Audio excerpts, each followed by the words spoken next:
sini pun kita sudah melihat bahwa siapa Yesus? Yesus adalah Allah yang menjadi manusia. Siapa Yesus? Yesus adalah kasih Allah yang nyata dalam hidup manusia. Tapi nanti dalam proses pembaptisan, di sana ditegaskan siapa Yesus? Yesus adalah putra yang terkasih. Putra Allah yang terkasih.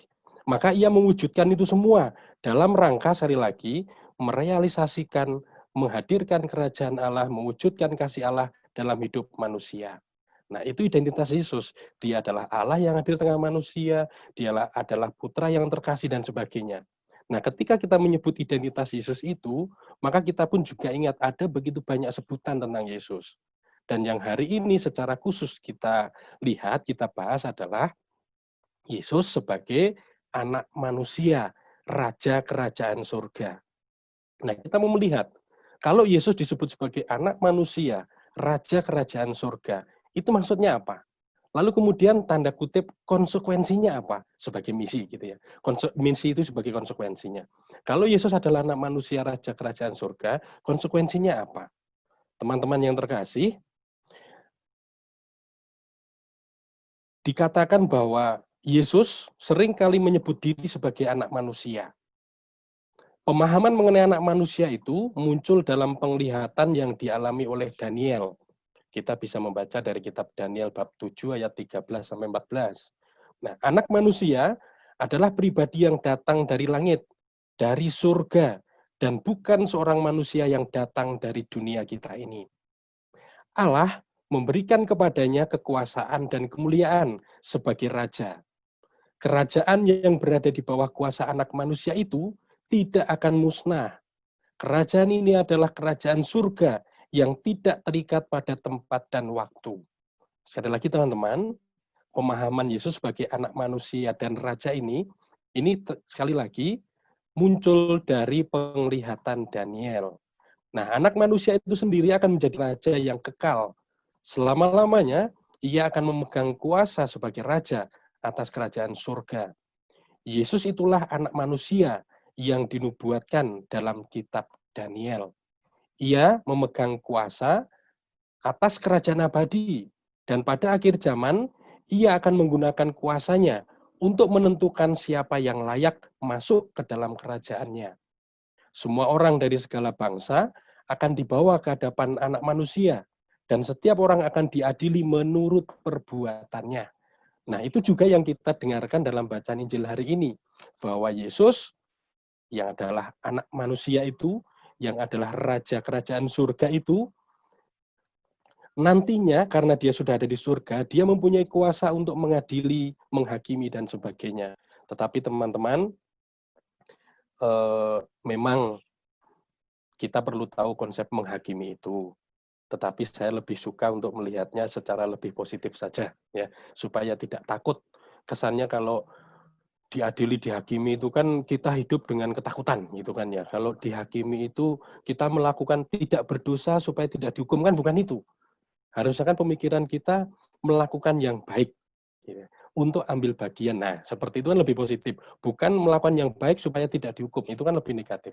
Maka teman-teman, yang pertama saya hanya mau mengajak bahwa konsep anak manusia raja kerajaan surga itu seperti itu. Bahwa Yesus yang dinubuatkan Nabi Daniel, yang datang dari surga, datang dari atas, bukan dari kita sebagai manusia, tetapi kemudian ia juga mempunyai kuasa nanti untuk mengadili, menentukan siapa yang akan di sebelah kanan, siapa yang sebelah kiri, dan sebagainya. Nah, itu konsep. Tetapi sekali lagi saya mau mengajak teman-teman untuk melihat secara lebih positif saja.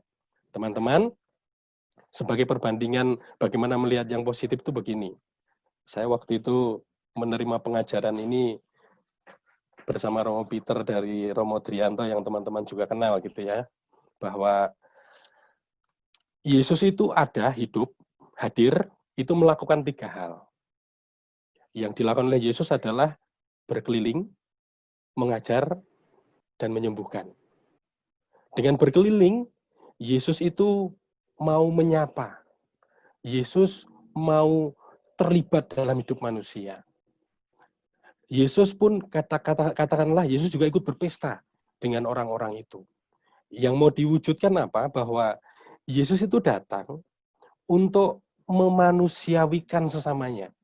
Yesus itu datang untuk sungguh-sungguh melihat bahwa martabat manusia itu luhur. Nah, lalu Aku ingat lagi bahwa ya itu tadi, bahwa niatku ini terserah orang mau lihat Instagram aku terus unfollow, ya terserah mereka, itu hak mereka. Tapi yang aku nggak bisa kontrol itu. Mereka mau unfollow, mereka mau bilang berkata apapun, tapi yang aku bisa kontrol adalah bagaimana perasaan aku, bagaimana aku bisa benar-benar yakin bahwa ini niatku baik, tulus, Tuhan akan beserta sama aku lah, intinya gitu. Jadi mungkin buat Aurel sama teman-teman di sini, kalau memang ragu, gak apa-apa untuk konsultasi sama teman-teman, sama Romo. Karena kadang kita butuh penguatan aja sih. Penguatan dan juga dukungan dari teman-teman yang lain bahwa ini adalah hal yang baik. Dan itu yang aku lakukan ke teman-teman sekarang. Bahwa sekecil apapun curhat yang kalian lakukan, kalau itu memang punya pesan baik kepada teman-teman, ya kenapa enggak untuk disebarkan secara umum gitu. Dan menurutku Instagram banyak banget akun-akun Katolik yang teman-teman bisa follow, dan itu pesan-pesannya sangat menyejukkan banget dan bisa memberi penguatan. Luar biasa ya, terima kasih. Jadi memang akhirnya tergantung niat ya, Agatha ya. Maksudnya kalau motif kita ya, kalau motif kita hanya sekedar pencitraan ya pasti akan kelihatan gitu kan, dan buah-buah rohnya tidak akan muncul kan, gitu kan. Oke, terima kasih luar biasa. Jadi Aurel jelas ya, jadi nggak perlu ragu Aurel ya. Baik. Mungkin ada pertanyaan lagi, satu orang anak, satu teman-teman mungkin. Saya. Romo Peter. Saya ingin minta kepada Romo Parto dan juga Kak Agatha ya, semacam quote gitulah terkait dengan identitas dan misi tadi ya, bagi mahasiswa, supaya mahasiswa pun sadar betul terkait dengan identitasnya, dan akhirnya mahasiswa pun bisa melakukan sesuatu. Mungkin ada quote-quote menarik gitu ya, mungkin receh boleh gitu ya, nggak lucu juga nggak apa-apa ya. Supaya membakar semangat gitu ya, yang akhirnya membuat mahasiswa tahu dan sadar lagi, oh ya kita nih mahasiswa ya, bisa berbuat sesuatu. Kalau tadi Romo Parto bilang Yesus saja tahu identitasnya, dan akhirnya dia bisa melakukan sesuatu karena dia sadar gitu ya. Maka harapannya juga, walaupun sudah diberikan contoh oleh Agatha gitu ya, mungkin ya quote-quote semangat gitu ya bagi gereja mahasiswa, sehingga teman-teman yang di sini bisa menulis di Instagram ataupun di punya pribadi, akun pribadi, quote of the day gitu ya, kalau kata anak zaman gitu ya. Quote of the day ya, di BKSN yang kedua apa ya gitu. Romo Peter bisain ya. Bisaan maksudnya. Bisaan, bukan bisain, bisaan. Ini nih, kayak gini nih yang saya suka nih. Itu kuat itu apa sih? Kuat. Badanku kuat kan. Laser Panjo kan. Ya, kalau Romo Parto mungkin Agatha dulu ya yang sudah. Saya ingat gini, gitu ini ya. aja. Satu kalimat. The highest level of knowledge is love. Love is... Artinya apa tadi? Yang artinya bahasa Jawa tuh, bahasa Sunda. Nah, apa ya? Pengetahuan yang paling tinggi itu adalah cinta. Lalu cinta itu apa? Cinta itu mengharapkan yang baik dan melakukan yang baik. Itu aja. Sebenarnya ada satu hal yang membuatku selalu semangat, yaitu sekecil apapun karya atau kontribusi yang kita berikan, kalau kita melakukannya dengan tulus, itu juga akan memberikan dampak yang luar biasa pada siapapun itu. Jadi nggak perlu khawatir. Tapi Mas, Mbak, kalau boleh izin, kalau boleh aku cerita, aku bacakan satu. Boleh. Satu aja, ini Kristus Vivid 143, ini favorit aku. Nanti bisa dilihat Kristus Vivid 143 itu tentang bagaimana Paus Fransiskus memberi semangat pada orang muda, terutama teman-teman mahasiswa. Aku juga masih mahasiswa kok, belum lama lulus, jadi kayak masih semangat mahasiswa ya, Mo ya. Muka Sama juga kan? kalau Ya, silakan. mau mahasiswa abadi ya, Mo ya. Silakan Agatha. Orang-orang muda, janganlah meninggalkan yang terbaik dari masa muda kalian. Janganlah melihat hidup ini hanya dari balkon saja. Ambillah risiko meskipun kalian akan melakukan kesalahan. Janganlah kalian hidup dengan jiwa yang dibius, dan janganlah melihat dunia ini seperti wisatawan. Buatlah diri kalian didengar. Usirlah ketakutan yang membuatmu lumpuh, supaya tidak menjadi orang muda yang seperti mumi. Hiduplah, berikanlah pada diri kalian yang terbaik dalam hidup. Bukalah pintu-pintu kandang dan terbanglah.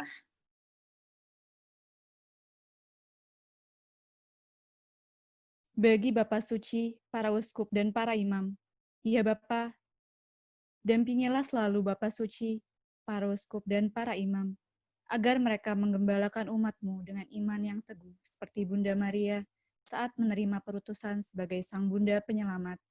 Marilah kita mohon. Kabulkanlah doa kami ya Tuhan. Bagi seluruh umat Kristiani, ya Bapa, semoga hidup umat Kristiani tetap dibangun di atas Yesus Kristus sebagai batu dasarnya, dan gereja dibangun berkat pelayanan umat yang sederhana dan penuh kasih. Marilah kita mohon. Kabulkanlah doa kami ya Tuhan. Bagi semua orang yang takut menghadapi masa depan, semoga Allah Bapa yang Maha Kasih meneguhkan hati umat dalam menghadapi kemajuan ilmu pengetahuan dan teknik, sehingga mereka mampu melihatnya sebagai karya penyelenggaraan demi masa depan yang indah bagi manusia dan dunia. Marilah kita mohon. Kabulkanlah doa kami ya Tuhan.